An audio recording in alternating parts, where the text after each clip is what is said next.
ये alkaline water क्या है? सबसे पहले आप पानी को मटके में स्टोर करो, मटके में, और मटके में तांबे की एक प्लेट या तांबे का लोटा या तांबे का गिलास छोड़ दो, एक चांदी का सिक्का छोड़ दो, और मटके में 12 घंटे 15 घंटे 18 घंटे पानी रहे। अच्छा, अब ये पानी बन गया नॉर्मल पानी। अब इसको बनाओ एल्कलाइन वाटर। उसको एक कांच के जार में या कांच के जग में शिफ्ट कर लो, और उसमें तो 2-3 टुकड़े खीरा छिलके समेत, थोड़ा सा पुदीने के 2-4 पत्ते, 5-7 पत्ते धनिया, एक हरी मिर्च काट के बीच में से, और 1-2 पीस गाजर या कोई संतरा या नींबू का एक टुकड़ा, अदरक भी डाल सकते हैं एक टुकड़ा, उसको 12 घंटे के लिए छोड़ दो। अब वो बन गया आपका एल्कलाइन वाटर। अगर आपका जीमेल अकाउंट पूरा फुल हो गया, स्टोरेज फुल हो गई है, तो 2 मिनट के अंदर पूरा गूगल स्टोरेज आप खाली कर सकते हो इन चीजों से। गूगल ओपन करना है और यहाँ पे सेलेक्ट करके सर्च करना drivegoogle.com/#quota। फिर गूगल ड्राइव खुलेगा और सारी फाइल्स दिखेंगी आपको साइज के हिसाब से। जो चीज इंपॉर्टेंट है उसे अपने कंप्यूटर में डाउनलोड कर लेना और बाकी का सब डिलीट कर दो। वरना जीमेल एप्लीकेशन ओपन करने के बाद ये सर्च करना, ये सर्च करने के बाद 10 MB से ऊपर जितनी भी फाइल्स है वो सारी आपको शो हो जाएंगी। जो इंपॉर्टेंट नहीं है वो डिलीट कर दो। ऐसी वीडियोस देखने के लिए फॉलो करें चैनल। घर में रसोई है, वहां पे हल्दी है, ले लो थोड़ी सी हल्दी, और सरसों का तेल है वो भी डाल दो उसमें, और थोड़ा सा नमक, तीनों को मिलाओ, दांत पे घिसो, सबसे अच्छा दंत मंजन। एक तरीका बताता हूं, नींबू है ना, नींबू हम सब्जी में निचोड़ते हैं, अब छिलका बच गया, इसको फेंकना नहीं, छिलके को उलट दो, अंदर का हिस्सा बाहर निकाल दो, उस पे नमक रगड़ के ऐसे ऐसे दांतों पे घिसो, दांत एकदम साफ। और 1-2 बात बताता हूं, जिनके दांत पीले हो गए, आम का पेड़ देखा, उसका पत्ता तोड़ लो, आम के पेड़ के पत्ते को चबाओ थोड़ी देर, चबाने के बाद वो चटनी जैसा होगा, लुगदी बनेगी, उसको दांतों पे रगड़ दो, दांत एकदम किटकिट करने लगते हैं, एकदम साफ। ये सब फोकट का इलाज है कि नहीं? Everybody looking at you, girl, you're an expert. Jugni थाई विच थाल छड्ड दुनिया दे जंजाल, कुछ नहीं निभना बंदे आह नाल, रखी साबत सिद्ध दा अमहल, वो पीर मेरे आह जुगनी जी ए वे अलावाने आदे जुगनी जी ए बिना भी पीर दे जुगनी जी ए बिना भी पीर दे जुगनी जी ए रे मौला वाली जुगनी जी ए रे मौला वाली जुगनी जी ए बिना भी पीर दे जुगनी जी ए बिना भी पीर दे Looking at you, girl, you're an expert. Jugni थाई विच थाल छड्ड दुनिया दे जंजाल, कुछ नहीं निभना बंदे आह नाल, रखी साबत सिद्ध दा अमहल, वो पीर मेरे आह जुगनी जी ए वे अलावाने आदे जुगनी जी ए बिना भी पीर दे जुगनी जी ए बिना भी पीर दे जुगनी जी ए रे मौला वाली जुगनी जी ए रे मौला वाली जुगनी जी ए बिना भी पीर दे जुगनी जी ए बिना भी पीर दे जुगनी जी।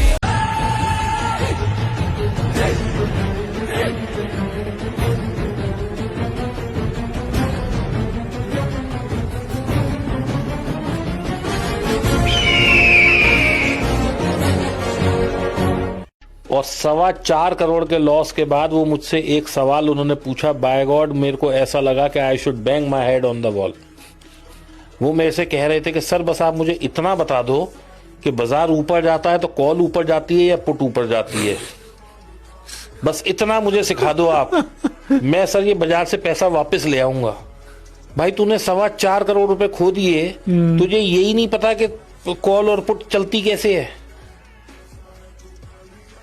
तो आप इसका मतलब एक चीज समझो कि जो लोग लॉस कर रहे हैं उनमें से 1% लोग भी ऐसा नहीं है जो एजुकेट, जिन्होंने अपने आप को किया हो।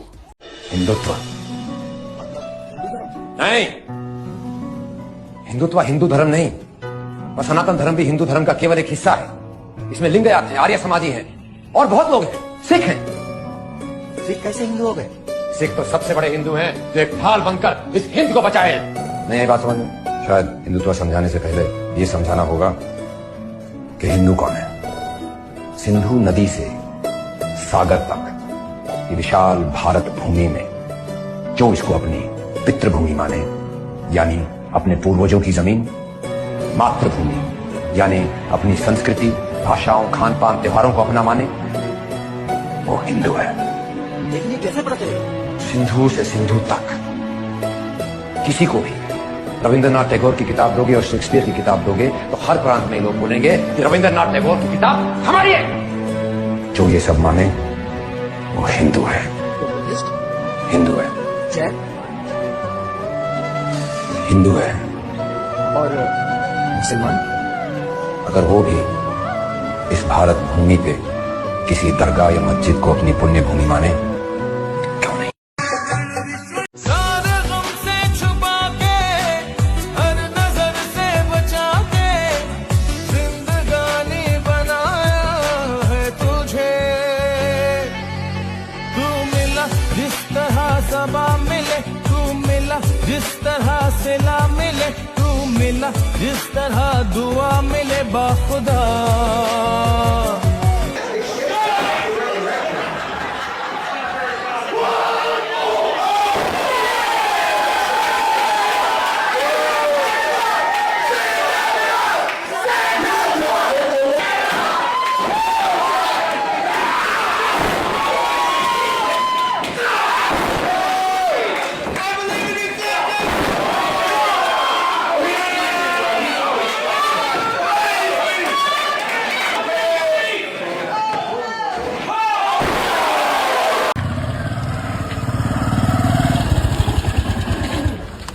सभी भाइयों और उनकी बहनों को क्रिसमस जयंती की हार्दिक शुभकामनाएं। क्रिसमस के शुभ अवसर पर श्री राम अपनी कृपा यीशु मसीह पर बनाए रखें और तुलसी माता की पूजा जरूर करें। तो क्रिसमस के शुभ अवसर पर एक चीज़ आपको बिल्कुल नहीं भूलनी है, महाकुंभ में जाकर पावन डुबकी लगाएं और यीशु मसीह पर राम जी की कृपा बने रहे ऐसी प्रार्थना जरूर करें। सारे मिलके अब बोलेंगे जय श्री राम। खालील लोटांगण वंदिन चरण डोळ्यान पाहिन रूप तुझे, प्रेमे अलंगिन आनंद पूजन भावे वाळिन म्हणे नावा। त्वमेव माता पिता त्वमेव, त्वमेव बंधुश्च सखा त्वमेव, त्वमेव विद्या करुणं त्वमेव, त्वमेव सर्वं मम देव देव। कायेन वाचा मनसेन्द्रियैर्वा बुद्ध्यात्मना वा प्रकृति स्वभावात् करोमि यद्यत् सकलं परस्मै नारायणाय समर्पयामि। अच्युतं केशवं राम नारायणं कृष्ण दामोदरम्। कल ही रात में आप दिखने लगे तारे, खोज में था मैं लेकिन यही पे थे सारे। इनके गाने चल रहे उसमें बातचीत मेरे बारे, ऑफिस में कॉल आ रही टीम बोल रही भाई अभी बारे। फिनलैंड के नजारे यूरोप में मचा रहे, नॉर्वे में चल रहा है मीवे। इंडस्ट्री की पार्टी और फेक सोशल लाइफस्टाइल में नहीं होता शामिल मैं। असली आइस पेन के खोला रहा तेरी इधर स्क्रीन, असली आइस पे जीरा लाइफ पर आवेड़ा भी जा सनम यूं ना कर सितम, तेरी बाहों में मार मिटे। रातों में बातें होंगी, उन बातों में फिर रातें होंगी। बदला बदला जमाना सारा, जब से बदली मेरी ये दुनिया। ओ मेरे खुदा दिल हुआ फिदा, बेखबर दो जहां से मैं हुआ। ख्वाबों में सिर्फ मैं आऊंगा, पलकों में मैं तो रह जाऊंगा। यादों में अक्स होगा मेरा, किसी को मिलेगा नहीं मेरा पता। ओ मेरे खुदा दिल हुआ फिदा, बेखबर दो जहां से मैं हुआ। ओ मेरे खुदा दिल हुआ फिदा, हाथ सा ये न जाने कब हुआ।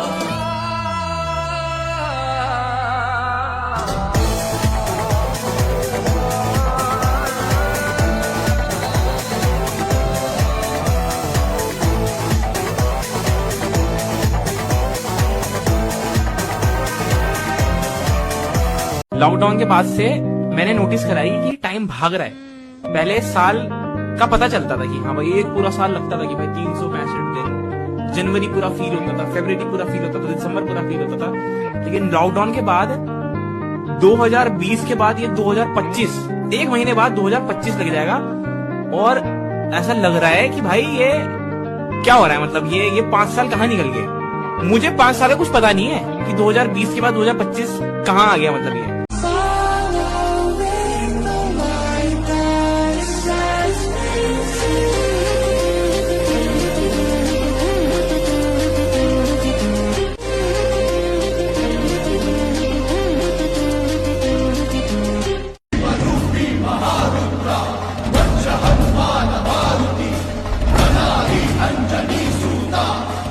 दूता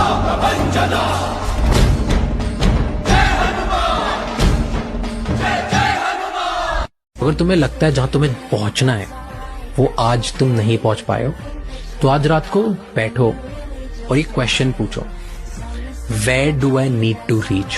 मुझे कहां पहुंचना है, क्या ऐसा है जो मुझे अचीव करना है, एंड उसके लिए मुझे क्या करना होगा जो आज मैंने नहीं किया। मैं ये खुद से रोज पूछता हूं और तुम भी खुद से रोज पूछना स्टार्ट करो।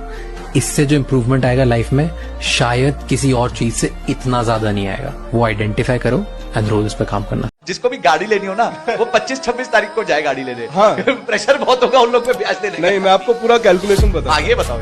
जो सेल्समैन होता है उसको टारगेट पूरे करना। हाँ, सही कह रहे हो। दूसरी बात क्या होती है, डीलरशिप्स के टारगेट रहते हैं, इंसेंटिव्स रहते हैं। तो अब शायद हो सकता है उनकी एक गाड़ी की वजह से वो टारगेट छूट रहा हो, तो वो सोचेगा यार इसकी गाड़ी पे मैं 50,000 का लॉस ले लेता हूँ, कंपनी को 2 लाख का बोनस देगी।